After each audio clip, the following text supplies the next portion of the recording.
Salut à tous, bienvenue sur mon channel YouTube. Aujourd'hui, j'avais envie de vous parler de quelque chose de complètement essentiel dans votre vie. Comment choisir votre case de smartphone. Alors, je vous explique. Il y a 3 semaines, je me suis acheté un magnifique iPhone 10. Et en 3 semaines, je crois que je dois avoir acheté une petite vingtaine de cases différentes. Mais par contre, j'ai de très bonnes raisons pour ça. Alors, la première, c'est que mon mari a un iPhone 10 aussi. Donc, du coup, je me suis dit, on va pouvoir se partager les cases.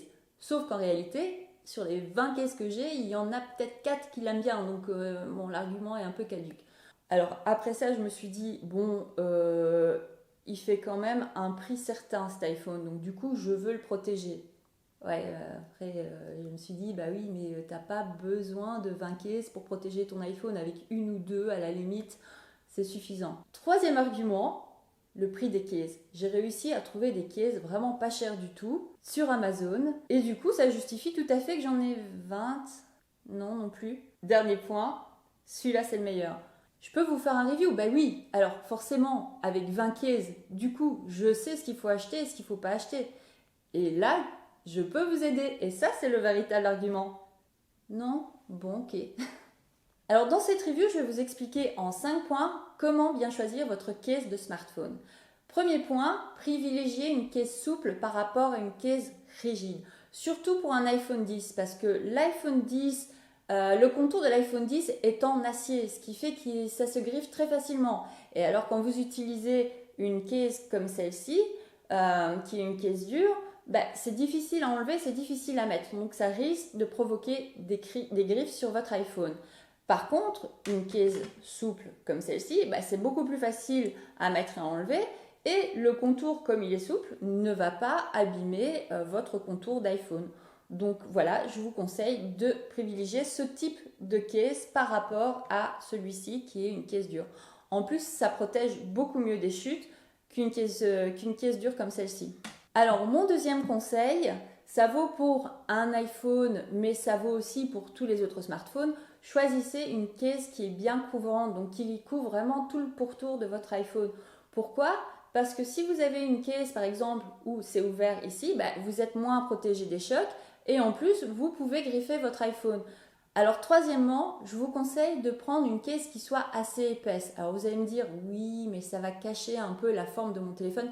Ok, mais quand il sera cassé, votre téléphone, vous ne serez pas super content. Donc, privilégiez une case qui soit plus épaisse, comme par exemple ce type de case, vous voyez, par rapport à ce type de case, qui sont très jolies, mais qui sont beaucoup plus fines, donc qui protègent beaucoup moins en cas de chute.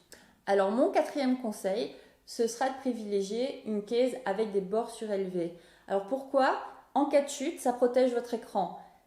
Ça vaut pour un iPhone, mais ça vaut aussi évidemment pour un Samsung, parce que le Samsung, par exemple, a les bords curved, ce qui le rend encore beaucoup plus fragile en cas de chute. Donc moi, personnellement, je ne prends que des cases avec bords surélevés et avec mon Samsung. J'ai utilisé une case à bord surélevé, je l'ai fait tomber, il est tombé sur l'écran et l'écran est impeccable grâce à ça. Donc vraiment, vraiment, je vous les conseille. Alors mon cinquième conseil, c'est de faire attention que vous ayez bien la case en main et qu'elle ne soit pas glissante. Parce que par exemple, ces deux cases sont super jolies, sont deux cases mat, mais elles sont hyper glissantes. Bon, après, elles protègent bien, donc en cas de chute, ça devrait aller. Mais bon, si vous avez bien votre téléphone en main et grâce à la case, c'est quand même plus sympa que de se dire, ok, s'il tombe, il est en sécurité. Alors par exemple, dans la même marque, j'ai cette case-ci qui, elle, est brillante. Et là, aucun problème. Je la tiens super bien en main. Donc, faites gaffe. Et voilà, c'était mon cinquième conseil.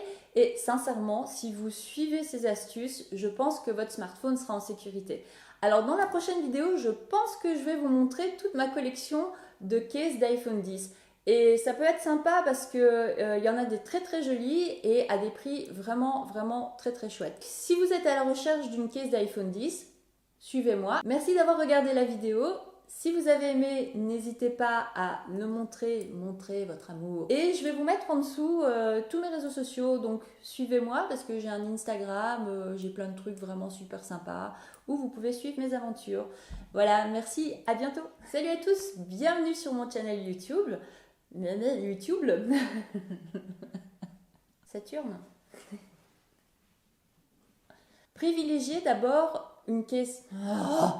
Je suis blablabla. Alors, Alors, pourquoi des bords surélevés? Hyper simple. Si votre iPhone tombe comme ça, votre écran est... Putain, ça merde. Alors, donc voilà, je vais vous expliquer en 5 points. J'arrive même plus à articuler, c'est pathétique. Alors, mon compte... Pourquoi? Parce que ça protège votre écran en cas de chute. Putain, sérieux. Voilà, c'était super bien. Très protectif. Non, mais coupe pas. Non, mais ça doit venir, ça doit être fluide. Ça doit, voilà, l'inspiration arrive toute seule. Ah oui, la prochaine vidéo.